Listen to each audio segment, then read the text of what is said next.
rakyat juga untuk supaya tidak ada lagi penggunaan pasal yang salah ya, apalagi tadi Bang Rismon mengatakan, Dr. Rismon mengatakan kami ini meneliti tapi kok malah dikriminalisasikan.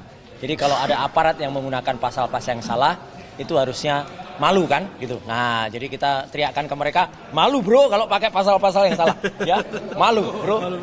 Kawan-kawan semua dari media, jurnalis, YouTuber, kami mengucapkan terima kasih atas kehadiran rekan-rekan semua. Ini press conference sidang pertama permohonan kita. Kalau istilahnya permohonan, tapi kalau umum gugatan ya. Jadi gugatan RRT terhadap beberapa pasal yang menersangkakan mereka dalam kasus ijazah palsu mantan Presiden Jokowi. Jadi ini dalam sidang pertama ini tentu kita akan mempresentasikan apa yang kita ajukan ke Mahkamah Konstitusi, dan nanti hakim-hakim MK, biasanya panel hakim untuk sementara ini 3 orang akan memberikan masukan, nasihat dan lain sebagainya. Tapi intinya adalah apapun yang diberikan nasihatnya ya tentu akan kita terima, dan yang kita ajukan ya tetap akan kita ajukan juga. Jadi yang kita ajukan kawan-kawan sekalian itu adalah pasal 310 KUHP yang lama, pasal 311 KUHP yang lama, tetapi ditandem dengan pasal 403 dan 434 KUHP yang baru. Nanti prosesnya bagaimana hakim melihatnya kita akan lihat nanti. Kemudian pasal 27A Undang-Undang ITE 2024 yang versi 2024. Kemudian pasal 28 ayat 2 Undang-Undang ITE yang versi 2024, walaupun dalam KUHP yang baru pasal 622 huruf R itu sudah dihapus, tetapi kita ingin tetap ajukan karena masih dicantumkan dalam pemanggilan terakhir ya. Kemudian yang paling penting krusial adalah pasal 32 ayat 1 dan ayat 2 kita cantumkan. Nanti kita lihat apakah ayat 2 juga kita akan mintakan. Kemudian pasal 35 Undang-Undang ITE. Nah, itu variasi hukumannya atau ancaman hukumannya adalah mulai dari 9 bulan sampai 12 tahun. 12 tahun itu pasal 35. Jadi mudah-mudahan dari MK ini kita berharap bahwa ada titik terang ya, bagaimana menempatkan pasal-pasal tersebut dikaitkan dengan eksistensi Roy, Rismon, dan Dr. Tifa sebagai peneliti yang seharusnya tidak boleh dikriminalisasi, karena ini adalah perlindungan constitutional right warga negara untuk melakukan penelitian, untuk menyampaikan, menggali dan menyampaikan informasi, dan itu adalah hak-hak yang seharusnya diperhatikan oleh MK sebagai the guardian of the Constitution. Nah, selanjutnya prinsipal kami balik sedikit. Jadi prinsipal pertamanya Dr. Tifa ya. Jadi kalau biasanya RRT, kita balik ya. Tifa, Roy, dan Rismon. Silakan Dr. Tifa mungkin ingin menyampaikan sesuatu. Kami dibantu oleh para pengacara untuk menguji pasal-pasal yang dikenakan kepada kami. Pasal-pasal tadi yang sudah dijelaskan oleh Bang Refli Harun. Sebenarnya kalau dari sudut pandang kami yang meneliti, seharusnya kami juga sama seperti hak asasi manusia, kami juga seharusnya memiliki hak asasi meneliti. Begitu.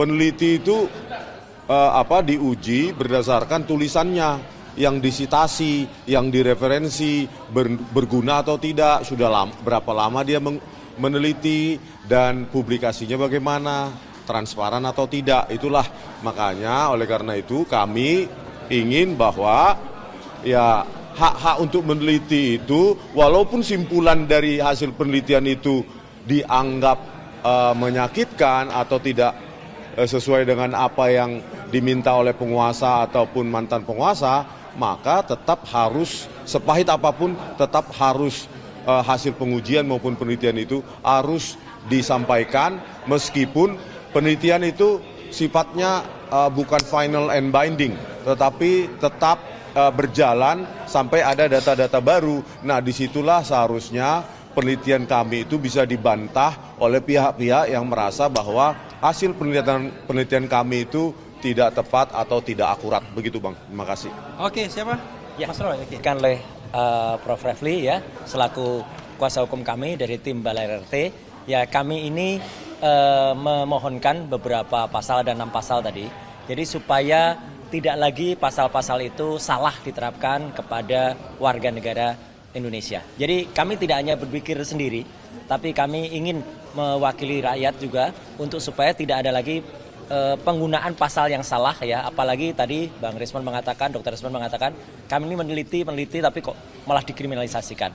Jadi kalau ada aparat yang menggunakan pasal-pasal yang salah itu harusnya malu kan gitu. Nah, jadi kita teriakkan ke mereka, malu bro kalau pakai pasal-pasal yang salah ya. Malu bro.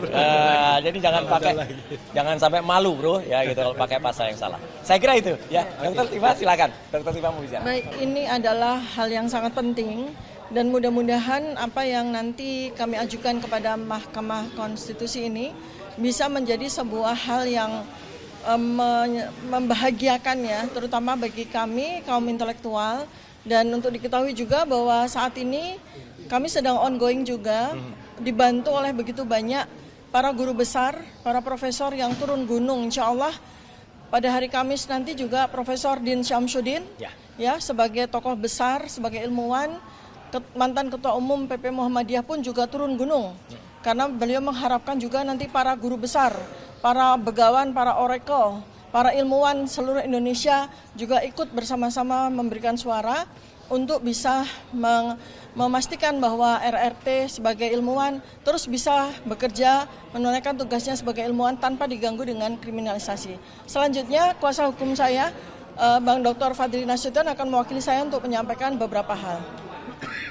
Terima kasih.